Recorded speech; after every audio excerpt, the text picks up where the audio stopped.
Hi guys, Candy Toy Box here. Today I wanted to share this little project I've been working on for quite a while.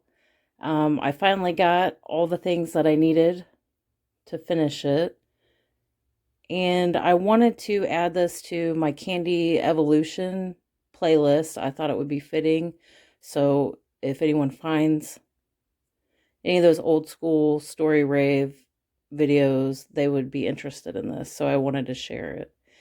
I have 90s and early 2000s mystery bags. So I looked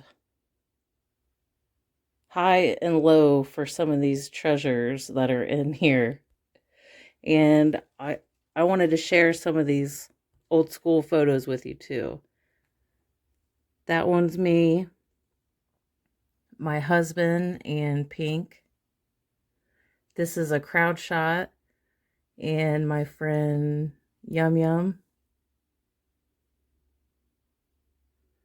And this is me at the Dayton Roller Dome with some Candy Kids in the bathroom. Yeah, I just want to get on here and show you guys that these will be available on my shop. I think it's a good gift for really any kind of raver, a new raver, so you kind of know the history and have some of our treasures from the early days. And also a retired raver would enjoy it. I hope you guys enjoyed this. I'll see you next time.